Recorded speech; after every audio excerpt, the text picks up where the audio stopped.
Call of Duty Zombies is one of those things that nobody expected to matter this much. It wasn't advertised, it wasn't hyped up, and it definitely wasn't meant to become a cornerstone of an entire franchise. And yet, somehow, it ended up being one of the most memorable and beloved modes in gaming history. For a lot of people, Zombies isn't just a mode you played for a few matches. It's something you associate with late nights, empty energy drink cans, arguing with friends over who didn't open a door, and that split second of silence before someone shouts that they're down. What makes Zombies special is that it grew naturally.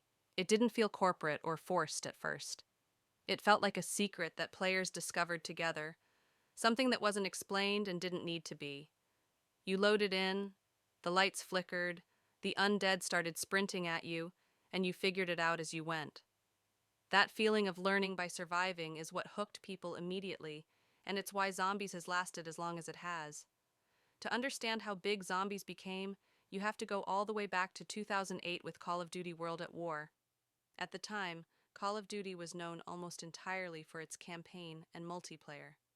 Zombies wasn't even mentioned before launch, but if you finished the campaign, instead of rolling credits and kicking you back to the menu, the screen faded to black, and suddenly you were thrown into Nacht der Untoten. No tutorial, no explanation, no mercy. You spawned in with a pistol in a ruined bunker, while Nazi zombies slowly climbed through the windows. That first map was extremely bare bones. There were no perks, no pack-a-punch, no complex systems at all. Just you, a mystery box, wall weapons, and waves of enemies that kept getting faster and stronger. And somehow, that was enough. The simplicity worked in its favor. Every round felt tense, every reload felt dangerous, and every mistake felt earned. Players didn't complain that there was nothing to do. They kept pressing restart, trying to last one more round than before. As World at War continued, Zombies quietly evolved. Verrückt introduced perks like Juggernog and Speed Cola, instantly changing how players approach survival. Shino Numa brought in unique playable characters and the first real hints of a storyline. Then Der Riese arrived and cemented the formula with pack-a-punch, teleporters, and a map design that felt purposeful. By that point, Zombies wasn't just a secret bonus anymore. It was something people actively came back for. Then Black Ops 1 released, and this is where Zombies truly found its identity. This was the game that turned Zombies into more than survival. It gave us recurring characters, ongoing lore, and mysteries that players would spend years trying to fully understand. This is when the original crew became iconic. Dempsey, Nikolai, Takeo, and especially Richthofen weren't just voices anymore. They had personalities, motivations, and secrets. Maps like Kino der Toten felt like the perfect evolution of the classic formula. It was simple enough for new players, but deep enough to stay interesting.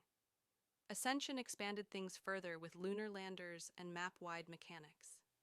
Shangri-La pushed difficulty and atmosphere, making survival feel genuinely stressful again. And then Moon happened, completely changing the scale of the story. Suddenly, you weren't just surviving zombies in abandoned locations, you were blowing up the earth. This was also the era where zombies lore exploded. Radios, loading screens, ciphered messages, and hidden Easter eggs encouraged players to dig deeper. Entire YouTube channels were built around theories. Friends stayed up late arguing about timelines and alternate dimensions. Zombies became less about how long you could survive and more about what was actually happening behind the scenes. Black Ops 2 is where things got complicated. This game tried to do a lot at once, and the results were mixed. On one hand, it introduced some of the most ambitious and emotionally powerful maps in Zombies history. On the other hand, it also delivered some of the most frustrating experiences players had ever dealt with. Transit is the perfect example of this. The idea was brilliant. A massive interconnected map, dynamic transportation, environmental hazards, and a sense of scale Zombies had never attempted before. But the technology just wasn't ready. The fog, the lava, and the constant interruptions made it exhausting to play. It wasn't that players didn't understand what Treyarch was trying to do.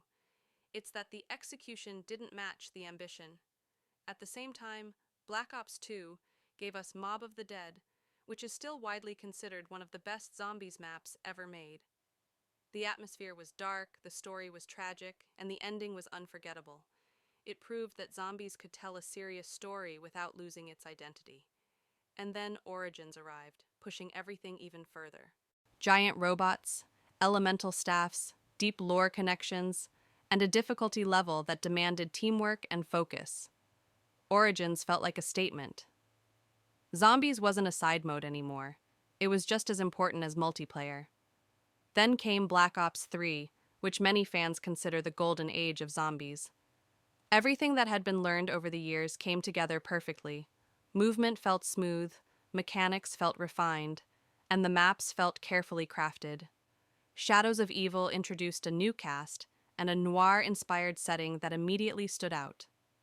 Der Eisendrache became an instant classic, offering one of the most satisfying gameplay loops zombies had ever seen. Gorod Krovi blended chaos and storytelling in a way that felt intense but rewarding. Revelations acted as a love letter to the entire mode, bringing locations and ideas together in one final spectacle. Black Ops 3 also benefited massively from Zombies Chronicles, which brought classic maps back with modern mechanics. It allowed older players to relive their favorite experiences while introducing new players to where it all began. The community was thriving. Easter egg hunts were massive events. Content creators were at their peak. Zombies felt alive in a way it never had before. But that momentum didn't last forever. Black Ops 4 marked a turning point, and not in a good way for many fans. The game tried to reinvent zombies almost entirely. Core systems were changed, perks were redesigned, the HUD was overloaded, and the experience felt unfamiliar in a way that didn't sit right with a lot of players. The Chaos storyline introduced interesting ideas, but it struggled to compete with the emotional investment people already had in Ether. To make matters worse, the game launched in a rough state. Bugs, crashes, and balance issues made it hard for players to fully enjoy what was there. Even though some maps were genuinely good, the overall experience felt messy. When the Ether storyline finally ended, it didn't feel as satisfying as it should have. For a story that had been built over a decade, many players felt it deserved a stronger conclusion. Cold War Zombies took a different approach entirely. Instead of doubling down on complexity, it focused on accessibility. Loadouts, armor systems, clearer objectives, and modes like Outbreak made zombies easier to get into than ever before. For new players, this was a huge win. For longtime fans, it was a mixed bag. The fear and tension of early zombies were toned down, replaced with a more power-driven experience. Still, Cold War showed that zombies could adapt. Outbreak, in particular, hinted at a future where zombies wasn't confined to tight corridors and small maps. It wasn't perfect, but it proved the mode still had room to grow. At the end of the day, zombies matters because of the memories it created. It's one of the few modes where casual players and hardcore grinders could play together and still have fun. It encouraged teamwork, experimentation, and curiosity. It didn't explain everything, and that was the point. Zombies trusted players to figure things out on their own. No matter when you started playing, there's probably a map, a moment, or a memory that sticks with you. Maybe it was your first Pack-a-Punch. Maybe it was finally completing an Easter egg after dozens of attempts. Or maybe it was just surviving longer than you ever had before, with friends who aren't even in your life anymore. Zombies has changed a lot over the years. Some changes worked, some didn't. But the reason it's still around is simple. There's nothing else quite like it. And as long as there are undead, mystery boxes, and that iconic round change sound, people will keep coming back. If you've ever loaded into a zombies map and thought, just one more round, then you already understand why this mode refuses to die.